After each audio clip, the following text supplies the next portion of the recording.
BRS పార్టీకి తెలంగాణ రాష్ట్ర ప్రయోజనాలే ముఖ్యమన్నారు MP Suresh Reddy. కేంద్ర ప్రభుత్వ వైఫల్యాలను పార్లమెంటు సమావేశాల్లో బీఆర్ఎస్ ఎండగట్టిందన్నారు. హెచ్సీఏలో కాంగ్రెస్ ప్రభుత్వాన్ని దమనకాండను పార్లమెంటు వేదికగా దేశ ప్రజలకు తెలిసేలా పోరాటం చేశామని సురేష్ రెడ్డి చెప్పారు. అటు వక్ఫ్ బిల్లును బీఆర్ఎస్ పార్టీ వ్యతిరేకించిందన్నారు.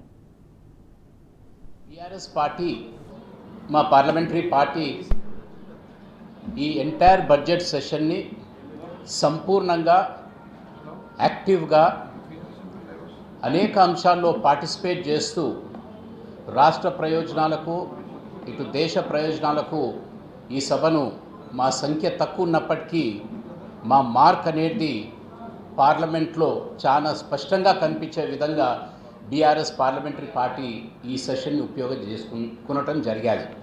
ఈ జనరల్ ఇష్యూస్తో పాటు ఈ ఇష్యూస్ ఏవేవైతే వచ్చాయో దాంట్లో ఉదాహరణకు ఫైనాన్స్ బిల్ పైన వచ్చిన చర్చల్లో ఏపీ రీఆర్గనైజేషన్ బిల్ పైన అనేకమైన ఇంకా ప్రామిసెస్ మిగిలిపోయాయి.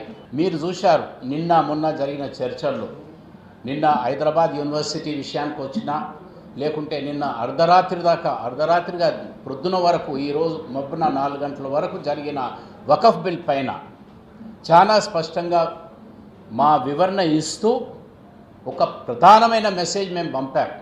ఎందుకంటే తెలంగాణలో 2 జాతీయ పార్టీల డ్రామాను మేము వినిపించాం. బీజేపీ ఏమో మీరు కాంగ్రెస్తో కుమ్మక్కయ్యారంటారు, కాంగ్రెస్ వాళ్ళేమో బీజేపీతో కుమ్మక్కయ్యారని చెప్పారు. కానీ బీఆర్ఎస్ పార్టీ నిర్ణయం, బీఆర్ఎస్ పార్టీ వాదన ఈ వకఫ్ బిల్ పైన కానివ్వండి, హైదరాబాద్ యూనివర్సిటీ అంశానికి వచ్చినప్పుడు కానీ చాలా స్పష్టంగా ఈ 2 జాతీయ పార్టీలను ఉతికి ఆరేయటం జరిగాది పార్లమెంట్లో అనే విషయాన్ని రాష్ట్ర ప్రజలు, దేశ ప్రజలు చూశారు. కావున మేము ఎవరితో ఉండి ఇంకెవరికో డ్రామా చేసే అవసరం లేదు. బీఆర్ఎస్ పార్టీ జన్మించిందే తెలంగాణ అభివృద్ధి కొరకు, జాతీయ భావాలతో. అది ఈరోజు కూడా అక్కడ అధికారం ఉన్నా లేకపోయినా, లోక్సభలో మాకు మెంబర్లు ఉన్నా లేకపోయినా, రాజ్యసభలో కేవలం 4కే పరిమితమైన చాలా స్పష్టంగా వినిపించారు. ఈరోజు హైదరాబాద్ యూనివర్సిటీలో జరిగిన విషయం మరి తెలంగాణ రాష్ట్ర ప్రభుత్వం వైఖరిని చాలా స్పష్టంగా బయటకు వచ్చాయి.